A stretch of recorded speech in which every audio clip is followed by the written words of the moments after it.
Aujourd'hui, on va voir la troisième semaine du développement embryonnaire.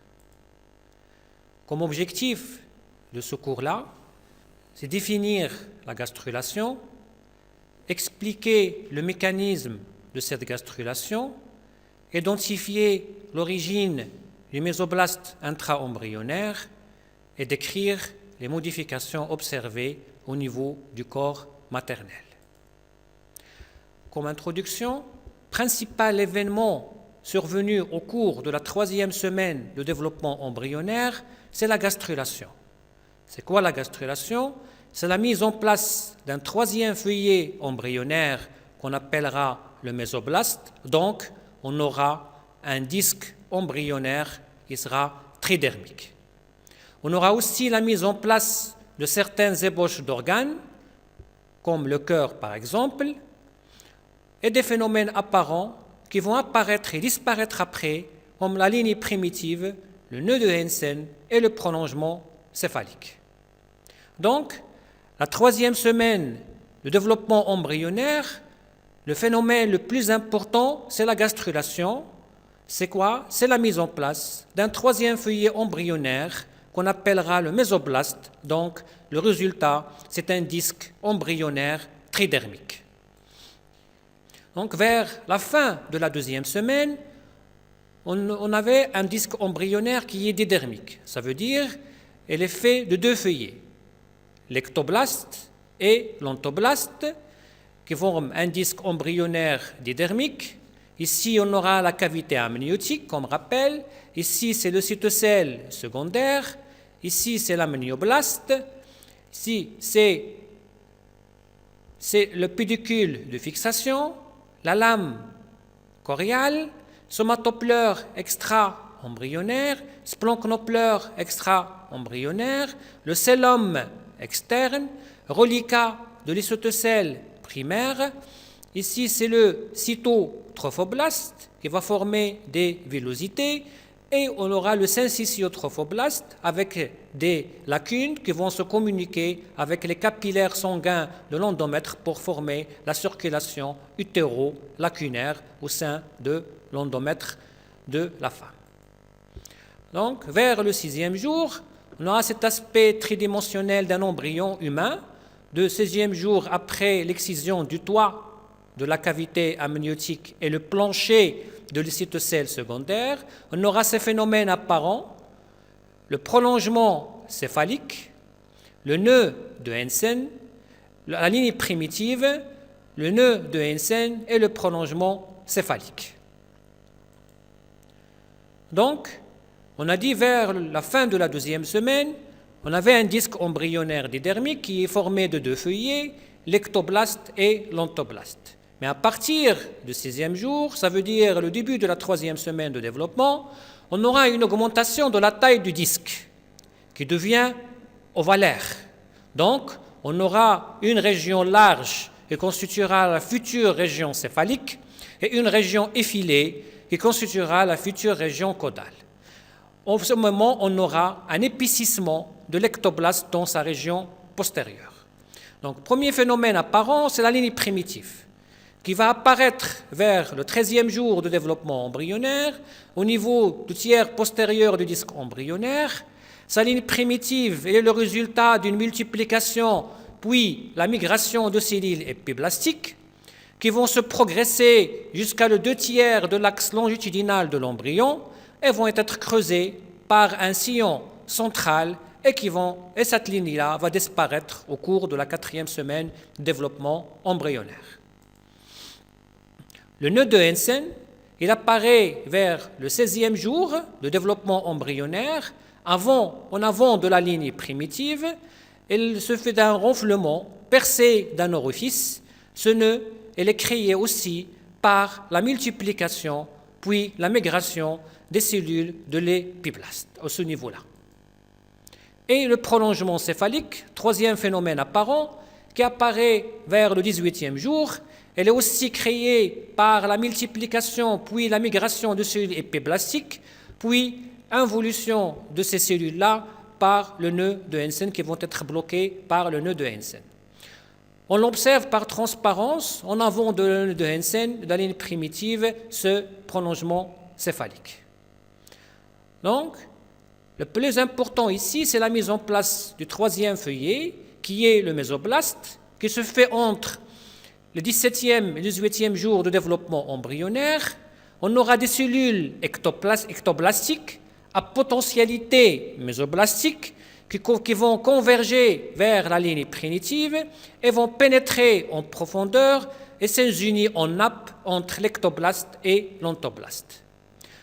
Donc, c'est le mésoblaste qui va se former entre l'ectoblaste et l'ontoblaste, à l'exception de deux régions.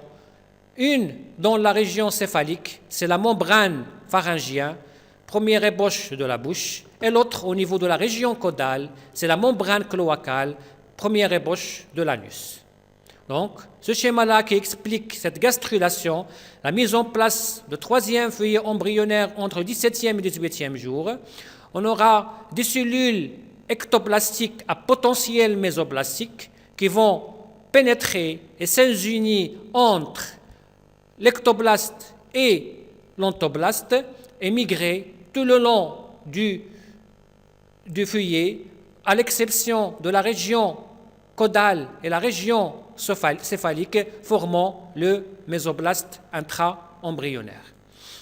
Voilà, on aura l'incurvation de cellules ectoblastiques avec un potentiel mésoblastique qui vont pénétrer entre l'ectoblaste et l'ontoblaste pour former les mésoblastes et vont migrer tout le long du disque embryonnaire, sauf au niveau de cette région-là, qui est la région céphalique pharyngien, et cette région-là caudale au niveau de la membrane cloacale.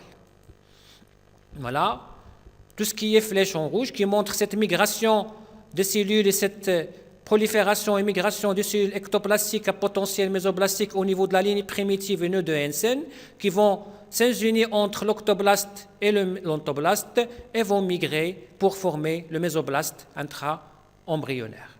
Donc, on aura la légende de ce schéma. Le 1, c'est la ligne primitive qui est ici. 2, c'est l'orifice de nœud de Hansen. 3, c'est la limite de nœud de Hansen. 4, c'est la membrane pharyngée. Ici, c'est la future région céphalique.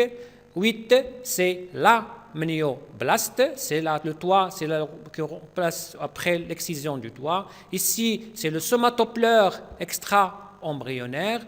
Le 9, c'est la membrane cloacale. Et le 8 ici, qui est l'ontoblaste, qui est en jaune.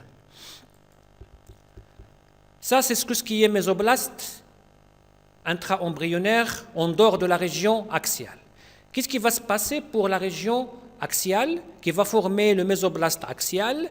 On aura d'abord stade du canal cordal qui va se former du 16e au 19e jour, vont former un canal transitoire faisant communiquer la cavité amniotique dans sa partie caudale avec la vésicule vitéline secondaire ou les cytocèles secondaires dans sa région crânienne.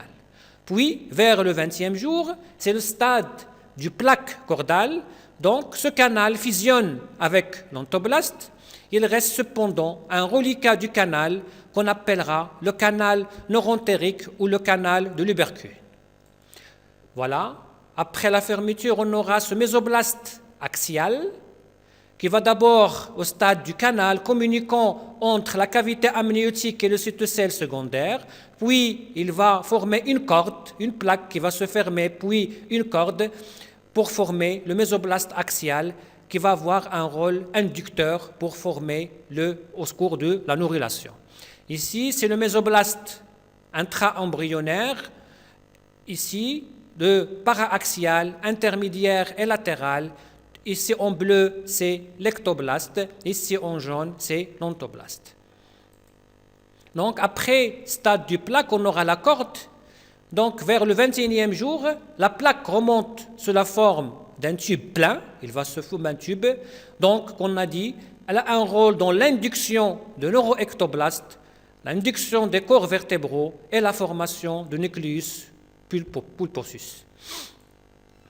Donc, en même temps, au cours de cette troisième semaine, vers la fin de cette troisième semaine, on aura la mise en place de certaines ébauches des organes l'apparition de l'allantoïde, qu'on verra après qu'est-ce qui va donner cet allantoïde, l'apparition d'une adosone cardiogène, qui va être futur cœur, il va stimuler le début de la neurulation, qu'on verra en détail au cours de la 4e semaine de développement embryonnaire, et le début de l'évolution de mésoblastes latérales, qu'on verra aussi au cours de la 4e semaine de développement.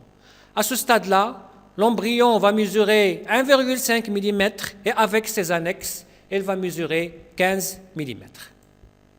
Voilà, sur cette coupe-là, au niveau vers la fin de la 3e semaine, on aura le mésoblaste axial qui va former la corde qui va avoir un rôle inducteur de cellules neuroectoblastiques au cours de la neurulation.